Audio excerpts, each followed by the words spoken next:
mutwemerere dutangire tubasuhuza mwese aho muherereye hose ku mpande enye z'isi, iburengerazuba, iburasirazuba, mu majyepfo, amajyaruguru, mwese tubahaye ikaze. Ntabwo twirengagije n'abari hano mu Rwanda, namwe turabasuhuje cyane, abari kutwumvira muri Kigali, iburasirazuba ndetse n'iburengerazuba, amajyepfo n'amajyaruguru, mwese turabakiriye. Aha rero bageze ni Kuyobokamana TV, ni ya sheni nziza ikomeza kubagezaho amakuru ya Gikristo ndetse n'ivugabutumwa byose biganisha ku Mana. Rero mbere na mbere dutangiye tubasuza ndetse tunabifuriza amahoro ya Nyagasani ndetse imigisha yose ibonerwa muri Yesu ikomeze kubabaho. Musanzwe mumenyereye rero ko tubagezaho inkuru zigiye zitandukanye, zaba ziba ziri kuvugwa mu madini n'amatorero, zaba ziba ziri kuvugwa ku bakozi b'Imana bagiye batandukanye, ndetse n'ayandi makuru yose afite ahahuriye n'iyobokamana. Uyu munsi rero hari indi nkuru yatugezeho cyangwa se tugezeho, ni inkuru ibabaje, ni inkuru yashenguye benshi, ni inkuru ikomeje kuvugwaho na benshi, ni inkuru ikomeje kugarukwaho n'abantu benshi, inkuru y'umupasiteri mwakunze mwamenye. Umupasiteri nakita mpuzamahanga, ni umukozi w'Imana, yari profete, yari umuntu ukomeye muri gospel y'isi muri rusange. Amazina ye yitwa Temitope Balogun Joshua, ariko abenshi bamuzi ku izina rya TB Joshua. Mu gitondo cyo kuri iki cyumweru tariki ya 6 z'ukwezi kwa 6 2021 nibwo hamenyekanye inkuru ibabaje y'urupfu rw'umukozi w'Imana Temitope Balogun Joshua, cyangwa se waruzwe ku izina rya TB Joshua wo muri Nigeria. Twababwira cyo yari umwe mu bapasiteri bakunzwe cyane ku isi, byongeyeho kandi akaba yari umuhanuzi ukomeye muri Afurika. Twavuga ko ni umwe mu bahanuzi bakomeye Afurika yari ifite. Ikindi kandi twababwira TB Joshua yari umwe mu bapasiteri n'ubundi bakize cyane kuko yari afite amafaranga menshi.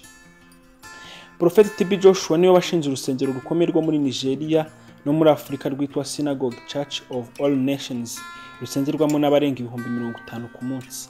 Akaba na nyine televiziyo ikomeye yitwa Emmanuel TV ikorera i Lagos. Izina rye ryamamaye cyane binyuze mu buhanuzi yagiye atangaza ku bantu banyuranye ku isi, ndetse benshi bagatanga ubuhamya ko ibyo bahanuriwe byasohoye. Kongeraho n'ibitangaza yakoraga mu izina rya Yesu Kristo. TB Joshua yabonye izuba kwa 12 z'ukwezi kwa 6 1963, yitabye Imana ku itariki 5 z'ukwezi kwa 6 2021, nk'uko byatangajwe n'ubuyobozi bwa TB Joshua Ministries. Yarabereye umuyobozi mukuru mu butumwa iyi ministeri yanyuje kuri Facebook mu gitondo cyo kuri iki cyumweru. Ni itangazo rivuga ko ejo kuwa 6 Prophet TB Joshua yavugiye mu nama y'abafatanyabikorwa ba Emmanuel TV ko buri kintu kigira igihe cyacu, igihe cyo kuza kubwo gusenga n'igihe cyo gusubira mu rugo nyuma y'akazi.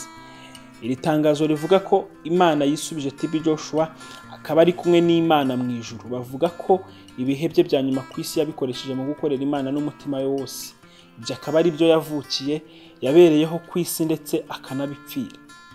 Itorero ryari yayoboye ryamushimiye cyane ku murimo ukomeye yakoze ku isi. Ijambo rye rya nyuma yavuze TB Joshua yagize ati, murebe kandi musenge. TB Joshua ari umwe mu bapasiteri bakize cyane muri Nigeria no ku isi muri rusange, aho yari atunze arenga miliyoni 10 z'amadolari nk'uko byagaragajwe na Forbes mu mwaka wa 2011. Yanditse ibitabo byinshi cyane kandi byifashishwa na benshi ku isi. Yari akunze kugarukwaho cyane ku mbuga nkoranyambaga bitewe n'ubuhanuzi bwe, yaba ubwasohoye ndetse n'ubwabaga butarasohora, ndetse n'ibyo yagiye agaragaza ku isi adashyigikiye birimo nk'ubutinganyi n'ibindi. TB Joshua nyine nayo makuru ari kugenda avugwaho. Mu by'ukuri wenda icyo twakomeza kubabwira nuko icyateye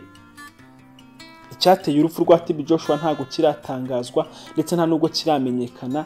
Gusa wenda mu nkuru tuzakomeza kubakorera, mu nkuru tuzakomeza kubagezaho, tuzakomeza kubashakira neza ayo makuru, ndetse twijeje ko tuzayabagezaho. Gusa nubwo kitaramenyekana, inshuti ya TB Joshua yitwa Femi Fani Kayode yatanze urumuri ku rupfu rwe maze yemeza aya makuru. Yanditse ati, urupfu rwa musaza wanjye TB Joshua rwambabaje cyane. Saa 3 za mu gitondo muri gitondo nabibwiwe n'umwe mu bakobwa be ko aya makuru ari impamo koko. Nanditse kuri Twitter mbabaye cyane. Uwo wenda n'uwari inshuti ye, gusa abantu benshi n'ubundi bakomeje kugenda bagaruka ku rupfu rwe, aho hari nk'uwagize ati TB Joshua mbega umuhanuzi yakoze ku buzima bwa benshi. Arangiza amwifuriza amubwira ati, mugire ikiruhuko mu gituza cya Nyagasani kandi kandi Imana ibaha iruhuko ridashira.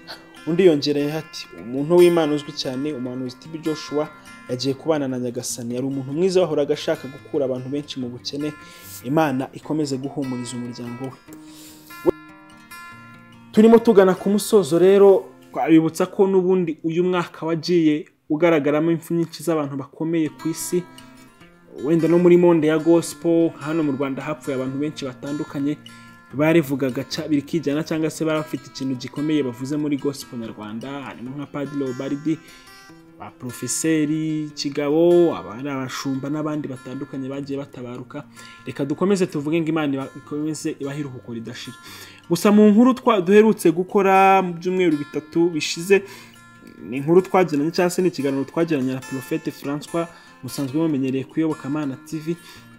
Yari yavuze ubuhanuzi nyine bwagiye bukaragara cyane, yanga se ubuhanuzi yari yatambukije vuga impfu zitandukanye, impfu z'abantu bakomeye.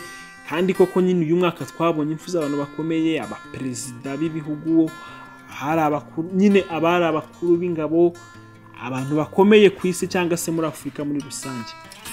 Wenda twakibaza ngo ese koko ubuhanuzi nibwo buri gusohora cyangwa nyine ibintu byari bikwiriye kubaho nyine nuko bari bakomeye. Reka wenda dukomeze tubitega amaso, tuzakomeza no kubakorera izindi nkuru zigiye zitandukanye, haba kuri updates kuri uru rupfu rwa TB Joshua, dukomeza kumwifuriza iruhuko ridashira, ndetse n'izindi nkuru ziri kugenda zitrendinga muri gospel nyarwanda ndetse na gospel Afrika n'isi muri rusange.